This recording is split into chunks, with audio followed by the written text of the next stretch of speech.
Hi, everyone. Welcome to the latest episode of All Tech is Human's live stream series, where we engage in conversations with responsible tech leaders to tackle some of the world's thorniest tech and society issues. So I'm your host today. I'm Executive Director of All Tech is Human. My name's Rebekah Tweed, and I am joined today by the incredible computer scientist, Dr. Margaret Mitchell, who I will properly introduce momentarily. I'm joining you today from Manhattan. Dr. Mitchell is joining from Seattle. And All Tech is Human, for those who aren't familiar, is a global community. And together we've built the world's largest multi-stakeholder, multidisciplinary network in responsible tech. We have over 50,000 people all united around a shared mission of better aligning technology with our shared human public interest. We emphasize collective understanding, collective involvement, and collective action, and we prioritize engaging a broad range of people. Responsible tech calls for all backgrounds, disciplines, and lived experiences to be involved. So you can find out how to get involved at alltechashuman.org, and you'll see all of our different activities across our three pillars of community building, education and resource development, and responsible tech careers. So we host mixers and summits in New York, San Francisco, Washington, D.C., and London. And we just launched our ATIH X program. These are independently organized gatherings that happen all around the globe. We've had our first ones in Barcelona, Toronto, and Paris. And we also have a Slack community of 12,000 members across 105 countries, and we have 2 newsletters you can subscribe to. We have our flagship bi-monthly Substack, and then we have a new one, and that's dedicated solely to responsible tech careers. So please check out what we're up to, find out how to get involved at alltechishuman.org. Okay, so now that you know a little bit about us at All Tech is Human, if you are tuning in right now, please tell us a bit about yourself. If you're watching on LinkedIn Live, drop us a comment and tell us where you're tuning in from. And thanks to everyone for joining us today. This is part of our live stream series, and you can find us right here every other Thursday at 1 p.m. Eastern. We're on LinkedIn and YouTube. And we are going to be saving time at the end for audience questions. So please drop some questions into the comment section at any point. We're going to be choosing a couple at the end. So for today's discussion, I am very excited about this one. This is part of our series this month in Responsible AI. I am thrilled to have Dr. Margaret Mitchell joining the live stream today. And Dr. Mitchell is a researcher focused on machine learning and ethics-informed AI development in tech. She currently works at Hugging Face as a researcher and chief ethics scientist, driving forward work on ML data processing, responsible AI development, and AI ethics. Some of you might know that she also previously worked at Google AI as a staff research scientist, where she founded and co-led Google's ethical AI group to advance foundational AI ethics research and operationalize AI ethics Google internally. Welcome, Margaret. Thank you. Thank you for having me. Thank you so much for being here today. So I want to discuss your fascinating paper, Fully Autonomous AI Agents Should Not Be Developed. Yes. And you and your Hugging Face colleagues, Avijit Ghosh, Sasha Lucioni, and Giada Pistilli released that last month. So first of all, I would love for you to kick us off with some background information on this. So we'd love to know what prompted you to write this. Yeah.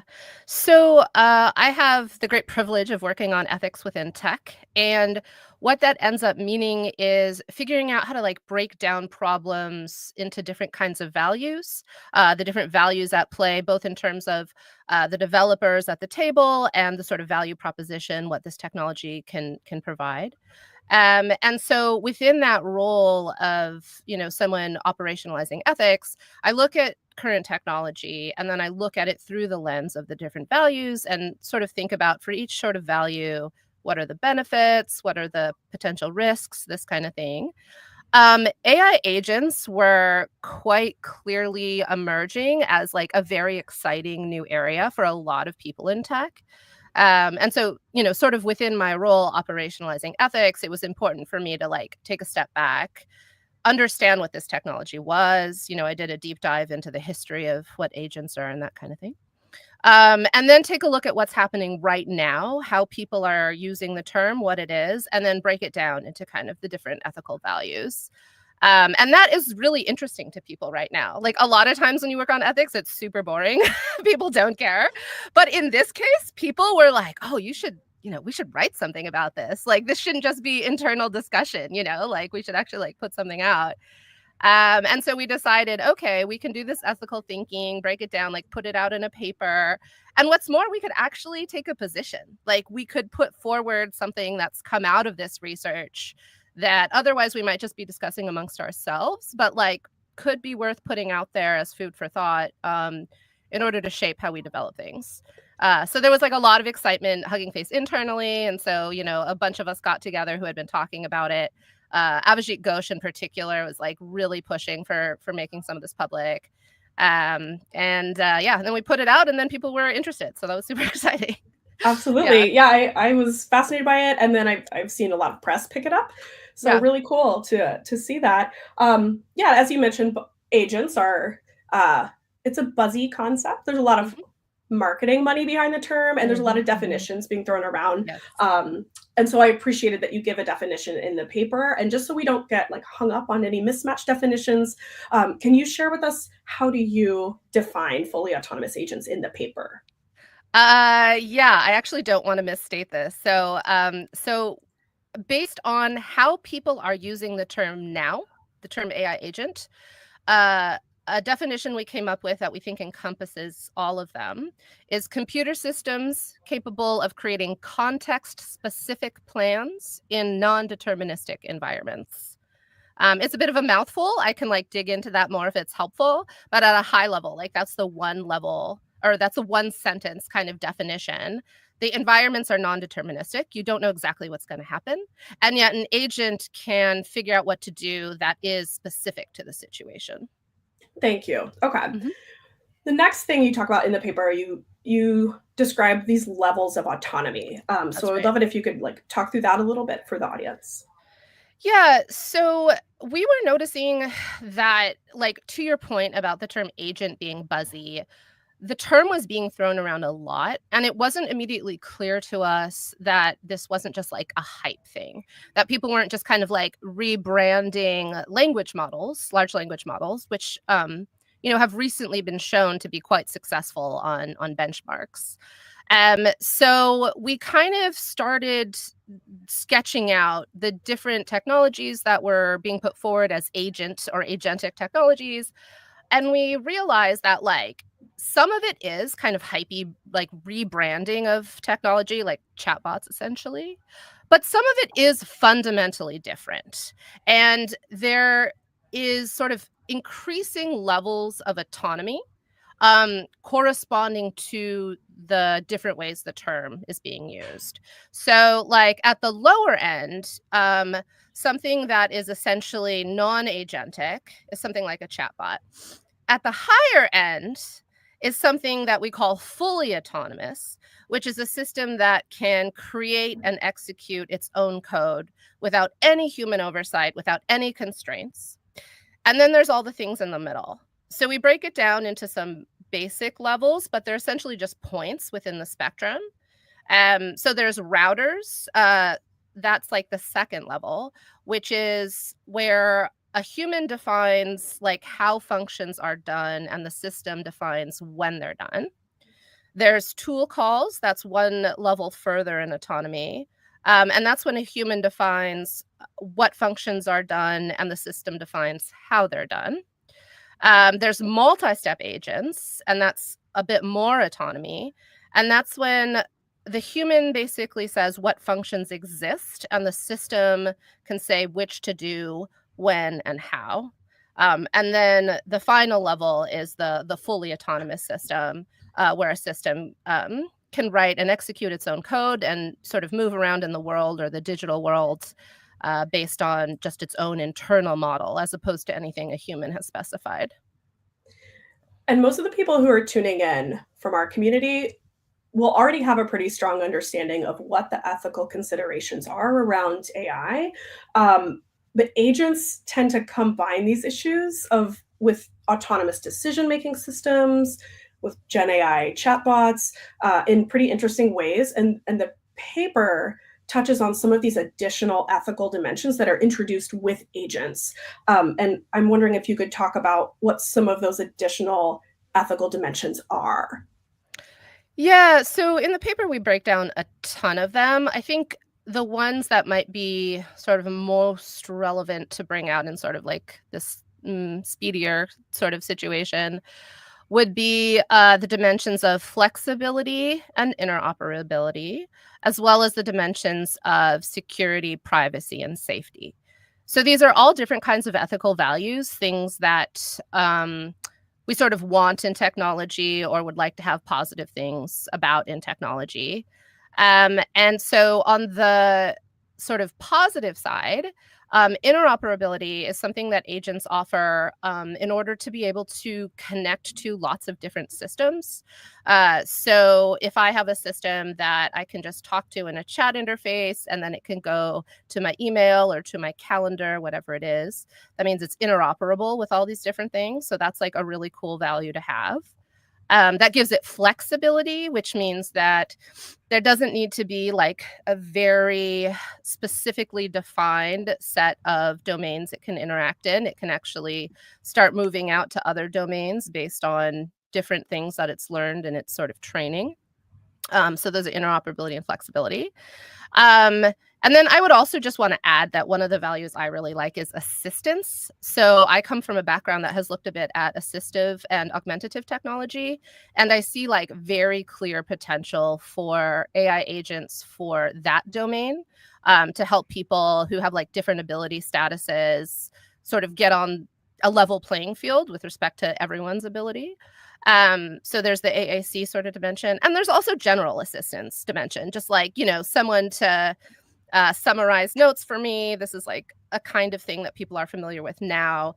Someone to like fill out my tax forms. I would really love to have an agent to fill out my tax forms. That would be amazing. It's tax season in the US. So those kinds of assistive things are super useful, just like really positive kind of values from the technology. And then on the other side, some of the values that are a little bit more at risk with the technology are around security, privacy, and safety. So like in particular, AI agents could offer some privacy in keeping transactions and like tasks confidential, aside from what's monitorable by the provider. But for agents to work according to a user's expectations, the user might have to provide like detailed personal information, such as where they're going, who they're meeting with, what they're doing. And so for the agent to be able to act on behalf of the user in a personalized way, it may also have access to applications and information sources that can be used to extract further private information. So that's like contact lists, calendars.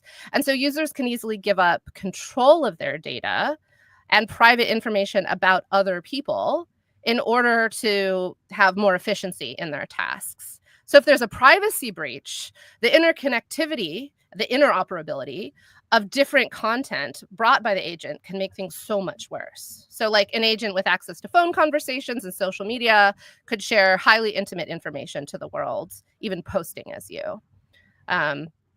So that's just the privacy risk.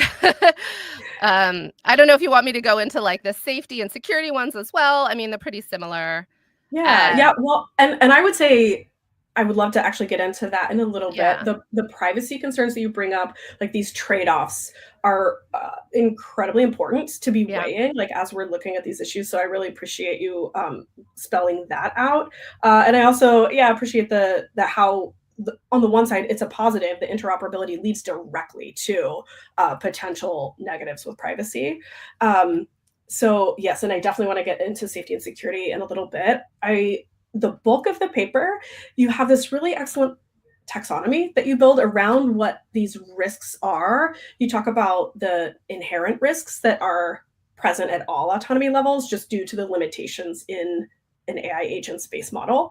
And you also talk about like which of these risks have countervailing relationships, where increasing the autonomy creates both risks and opportunities with respect to the ethical value. And what I want to ask you about next is basically like the safety and security aspect of this. So where the risks increase with increased agentic levels of autonomy, but they aren't necessarily inherent to the models. So like safety and security falling into that category. And I would love to have you talk a little bit about that. Yeah. Yeah, well, I mean, I think I should first say that there are benefits as well. So I think this is important with ethical discussion in general. Like people tend to assume that the people who work on ethics are like the Debbie Downers. But that's often just because we're like trying to fill out the space of options and the hype and excitement is already there. So like part of our job is to like be like, well, there's also harms. But I do want to say there are foreseeable safety benefits too that I don't think I've really seen discussed. So in particular, robotic AI agents, they can help potentially save people from bodily harm. So like agents capable of diffusing bombs, removing poisons, operating in like industrial settings that are hazardous environments for humans, that kind of thing. So there are some sort of like bodily safety benefits that we could potentially have with agents. But then there's the other side, which is more of like the societal or personal harms side of safety. So, I mean, basically, like agents are unpredictable by nature. At least most of them currently are built on large language models, which are known to be a bit unpredictable, and sometimes they make hilarious errors, sometimes they make terrible errors. But that means like seemingly safe individual operations that you expect a system to do could combine in potentially really harmful ways. And actually, there's this philosophical sort of thought around the paperclip maximizer problem, and instrumental convergence, where an agent that is told just to make a bunch of paperclips would like destroy all of the world's resources in pursuit of that.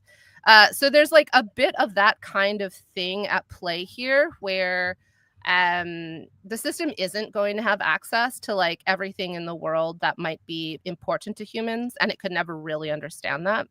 And so it's quite possible for it to move forward in pursuit of some goal that ends up hitting on harms for lots of other kinds of goals or other kinds of values.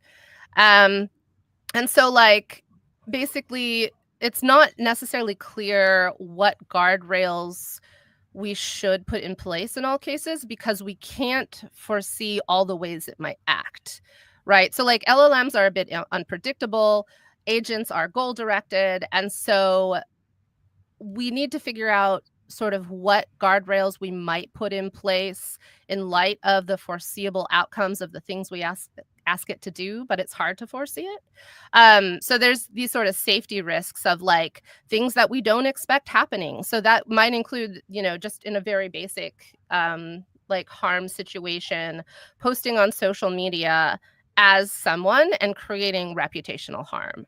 So there are AI agents now that are made to help you be more of an influencer on social media. So they'll like write your social media posts for you. And that could be something that's done based on your emails or whatever it is, based on, basic thoughts you have.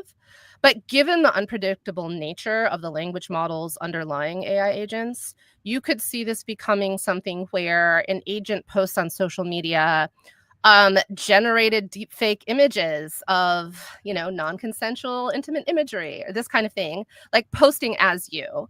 And so that not only harms you reputationally, but it harms the person who's being depicted in the NCII psychologically and, perhaps further damage.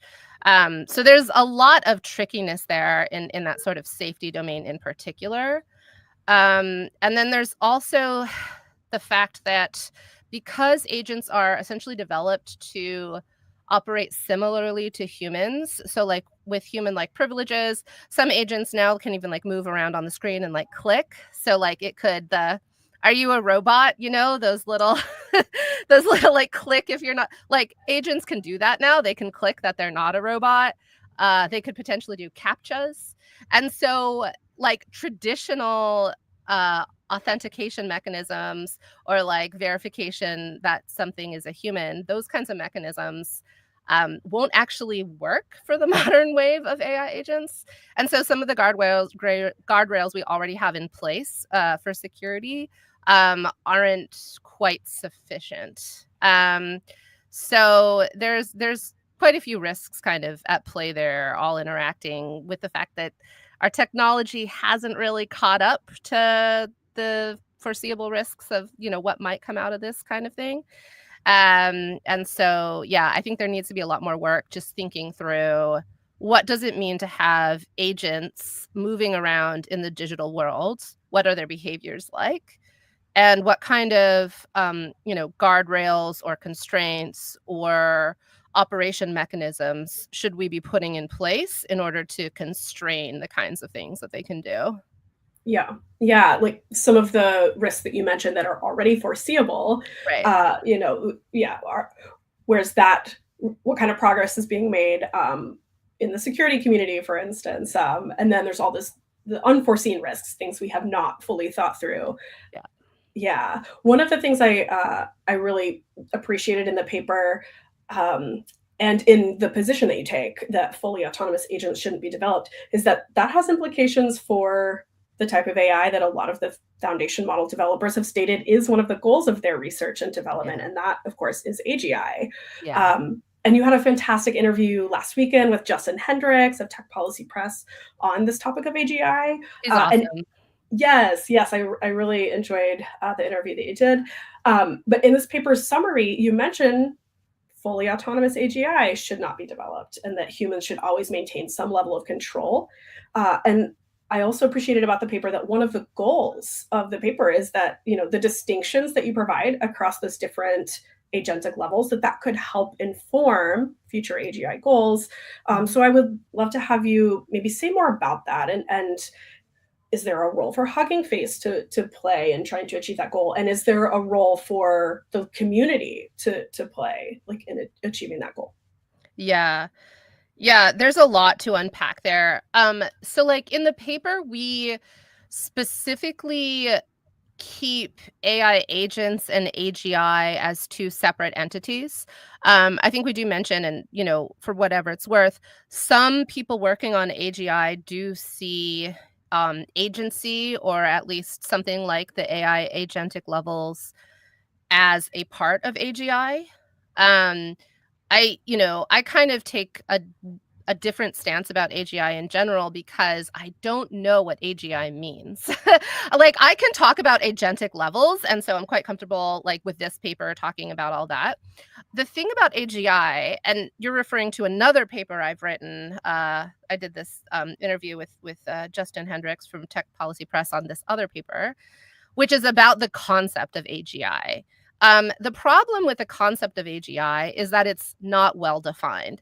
Like, intelligence, that's not well defined. It's not well defined in, there isn't agreement, right? In like psychology and cognitive science and, psychometry, like there isn't biology. There's not like a consensus agreement on what intelligence is.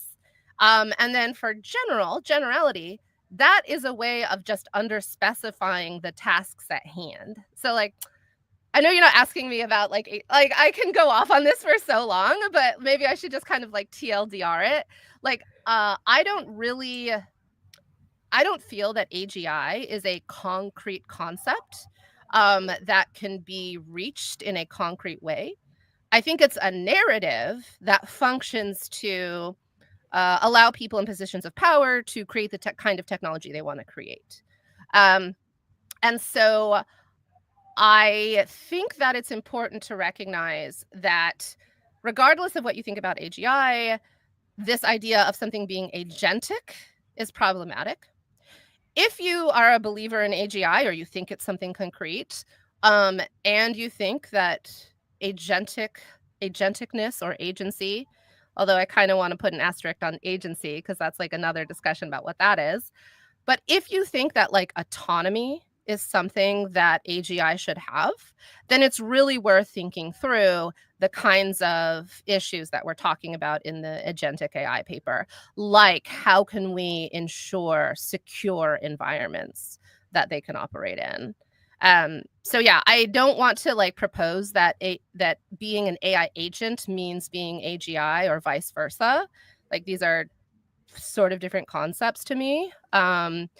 But to the extent that you're working on any kind of AI that might have some agentic property, then it's important to keep all the sort of pros and cons in mind. Yes, definitely appreciate that. So I want to talk a little bit now about what's already out there. So I want to talk a little bit about Manus, the AI agent platform from Butterfly Effect. Is it really fully autonomous? Like, what level of autonomy do you think that has? And are fully autonomous agents here in any way yet?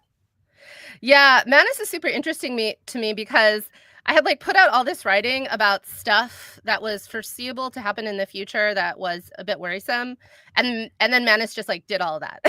Yeah.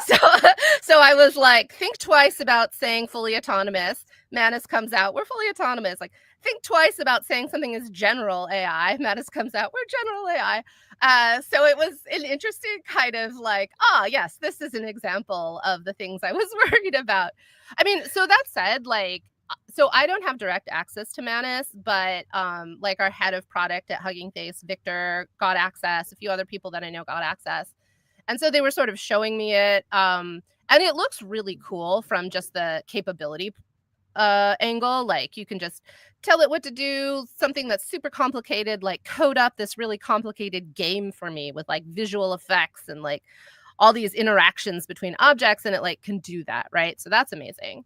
But from the standpoint of whether it's fully autonomous or not, I don't know that Manus is at the extreme end of full autonomy, given like our spectrum or the sort of continuum of agentic levels.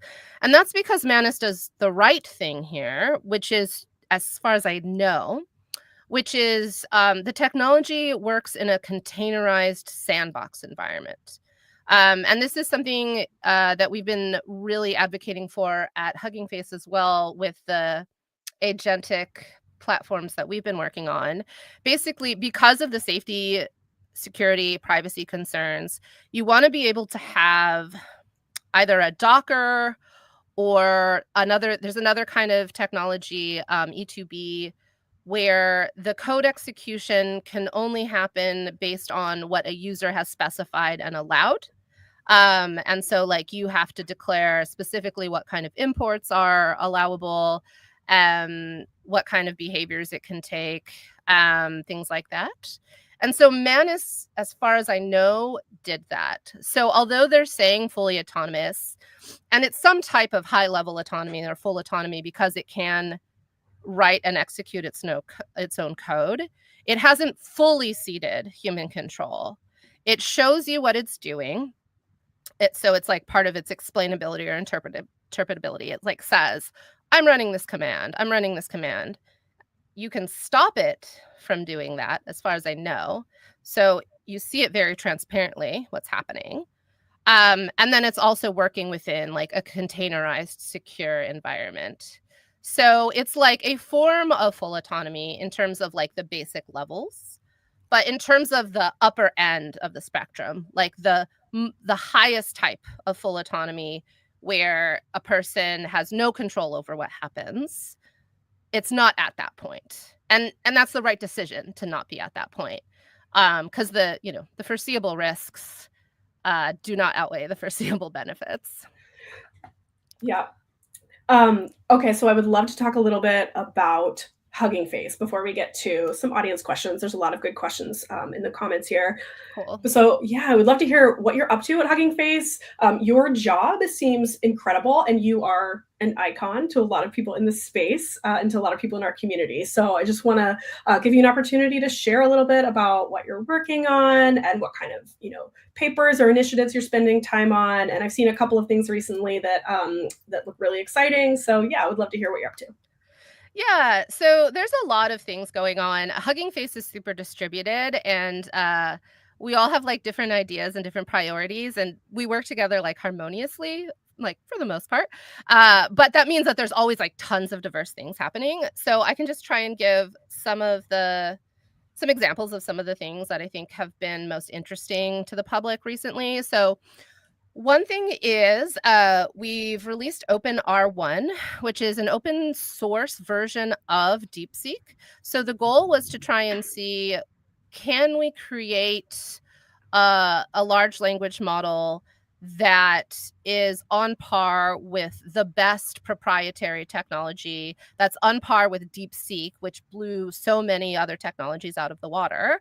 And we've recently discovered that we can. And so we released that. It's in one of our recent AI policy reports. I know we've been posting about it online and stuff, but basically we've now at Hugging Face hit a point where we can say open approaches to AI development are on par with closed approaches in terms of actual capability, in terms of the benchmarks that we have to measure them. So that's been a pretty big deal, I think, in our world, just in terms of understanding the open versus closed dichotomy and what it means to be open and what are the trade-offs and this kind of thing. So that's one big one. Another thing that's, I think, recently been super relevant to what I've been talking about is small agents. And so, like, part of working on ethics at a technology company is that you're like in the tech, right? You're like implementing it directly. It's nice because you're not sort of, from afar trying to figure out what's happening. You're like in the code base. And that can like really help focus what's happening and what your priorities are. And so small agents is an agentic framework that Hugging Face has been working on for a while, actually for a couple of years, but just recently it's reached a point that I think is pretty exciting for people who are interested in building their own AI agents. There's like a tutorial, there's a Discord channel that I guess like they overrun, like people like overran the Discord server and they like thought it was like a big spam attack because like so many people were taking this course. But it also, I should say, uses the sandbox approach. So like, it's also influenced by this ethical thinking where it's like we care about security, privacy, and stuff like that. So as part of the small agent framework, it provides the information about how to make sure that this is a secure agent and talks about kind of pros and cons and how to make them, even more controllable, how to not seed human oversight, that kind of thing. So that's small agents. In terms of more directly, like what the kinds of stuff I'm working on, one of the super nerdy things that I'm working on, I'm not sure how interesting it is to everyone, but it's around trying to develop a more rigorous science of measurement in AI, both in terms of data and in terms of evaluation. So on the one hand, with evaluation, a lot of the state of the art in AI evaluation is using benchmarks, where the benchmarks are kind of developed for like human cognition. So like multiple choice, right? Like multiple choice tests. That kind of makes sense if you're in a class, like as a student, and like the teacher is trying to figure out if you're confusing a few different concepts. But in terms of figuring out like, is this AI system going to work in the medical domain or something? That actually isn't helpful. It's not like in the real world you have multiple choice, right? So it's like there's been this kind of disconnect between the way that we're evaluating and benchmarking AI systems and what they're actually supposed to be doing and what they're useful for. And so I've been working with a bunch of people. So Irene Soliman at Hugging Face, Laura Weidinger at Google DeepMind, they've both been leading these efforts to build up evaluation technology that is really more informed by how the technology is likely to be used and the societal impact. So I've been working on that from a bunch of different dimensions. And then also on the data side. So like my philosophy is just as we evaluate models, so too should we measure data. So you can see evaluate is to model as measure is to data, sort of like an SAT. I forget what they're called, but Right. These are parallel structures, right? But what does it mean to measure data? Like, well, there's actually a lot of work on this in other fields. So like ISO standards have put forward data quality metrics where you can measure like diversity and representativity and freshness and all these things that we just don't measure with data at all in AI. But if we did, we'd be able to make more informed predictions about how the technology will behave. We can start doing like input-output analyses. Like as we change this measure in the data, here's how the behavior on the output side of the system changes.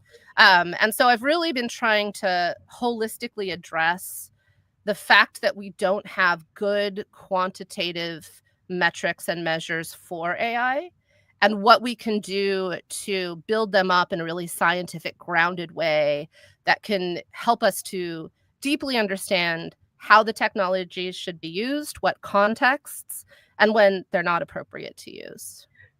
That's fascinating. I think a lot of people in our community actually find that really interesting. Okay, good. Yeah, thank you for sharing about that. Yeah. I am going to pull up a couple of audience questions now. So the first one I'm going to pull up is from Rita and Sony. It seems like there's less discussion of bias these days. Has this risk or challenge been resolved for the most part? No, it hasn't. Yeah. I mean, there is like, so basically a lot of the systems that are out now have instruct layers on top of them. So there's a base model, and then just basic prompting of that, you can see like the same kind of biases we've always known about and whatever. I shouldn't say always known about. There's only been a few years where people actually cared about biases. There's instruct layers, which in English in particular will say, like, if you ask a question about like gender, it will be like, this is a stereotype, or, it's kind of been instructed in a more like rule directed way. But it's pretty limited. So like gender and race are two types of biases that instruct models in English might be able to speak to in a way that's like more fair. And not other kinds of dimensions. So like age or nationality, even religion in some cases, Also, that's limited to English. So like when you move to other languages, even French, so Hugging Face is very French. And a lot of times, like, we'll test models in English and then test models in French, and like all the safeguards just like disappear. It's like as soon as not that French is like some very rare language or something, But the other thing is that these are sort of like fig leaf solutions, that they really fall apart once you move away from direct questions about bias and start doing more indirect things. So like using different dialects in the US and asking whether this person might be suitable for a job or something like that. If you're using like an Ave dialect, African American Vernacular English, even with the exact same content, the model will be more likely to say this person shouldn't be used for the job, right? This person shouldn't be hired. So the the bias mitigation techniques are sort of like only skin deep, and only for a very limited set of biases, and only for specific kind of models and in English. So the problem isn't solved at all. And in terms of any like actual use cases, the problem still persists, but there's less interest in it. So like as someone who has been working on this for a long, right? So like I was working on fairness and bias before people cared about it. Then people started caring about it, which was amazing. And this was like in large part because of the work of Joy Buolamwini, who really like shone a light, and Timnit Gebru as well, like my former co-lead at Google. They really were amazing at shining a light on what the issue was. And so it was exciting to me that suddenly people cared. But now they don't care as much anymore. Like, it's kind of pendulum swings. Like It was in for a while and now maybe it's not in, but it's not been fixed. Yeah. Thank you for that. Yeah. And okay, so looking at another aspect, we're going to look at privacy again. So this is from Katya Komlovskaya. And the question here is, what are your thoughts? Oh, I'm so sorry. This is not about privacy at all. What are your thoughts about the role of AI standards like ISO or NIST in governing the responsible development of autonomous agents? Yeah, I think that's potentially a really good way to go. I don't know about governing, but setting standards is what they do. And ISO in particular, that's an international standards body. NIST is a little bit funky right now because it's been politicized. Like I won't go into that too much, but it's not the same institution it was in 2024. So I'm a little bit hesitant with NIST now. I mean, I guess we'll see, but ISO has like deep international standing, has been defining standards for years. And essentially how this works is that they define like basic high-level things to define terms, get people to converge on basic ideas of what things are. And then that can be operationalized individually depending on different contexts and institutions. So I think the ISO in particular has a really important role to play here in defining what agents are, what autonomy is, and the kinds of things we might want to have in place for guardrails. Yes, thank you for that. And there was, of course, just like a AI Standards Hub summit over the past couple of days about some of this, which was really fascinating as well. Okay, now I am going to pull up a privacy question. Okay. And this will be our final question from the audience. And thank you to everyone who's put questions out here. So this is from Leo Rete regarding privacy concerns and the tension between convenience and privacy. Would you describe agents as the next step in a pre-existing trend of technologies that privilege convenience at the cost of privacy, or as more of a paradigm shifter? Yeah, it's part of the trend. It's part of the trajectory. I might even say it is a paradigm shift as well, just in terms of the technology. I've actually really been struggling with whether to say it's like a leap forward, like a step forward, a paradigm shift. Like it's a change. There is a step change of some sort. I haven't quite decided like where I might land in terms of the magnitude of that change. It is a significant one. But it is also part of this trajectory where privacy has been ceded for efficiency, convenience, and that sort of thing. And so, it's important for us to keep in mind that what we share online is viewable by minimally the organization where we're sharing it. And then the question is, who else can access the content from that organization? So how might that data be further shared? So yes, we continue to cede some of our privacy in pursuit of technology. There is a change here, but yet it's still part of the general trend. And wondering if there's like a generational element to that too.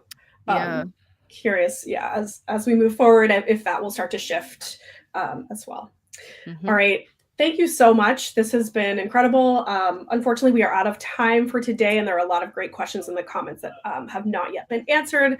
Hopefully we can, maybe have a follow-up and get to some of those. But Yeah. Thank you. Thank you so much for your time today. And for the audience, you can find All Tech is Human back here next Thursday at 1:00 Eastern for our Responsible Tech Author Series. So David Polgar, our founder, is going to be in conversation with Adele Zainab-Walton about her forthcoming book called Logging Off, The Human Cost of Our Digital World.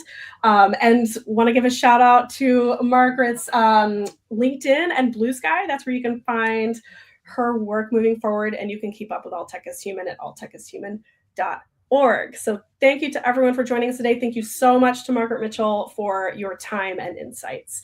Thank you. Thanks for joining us. Have a great rest of your day.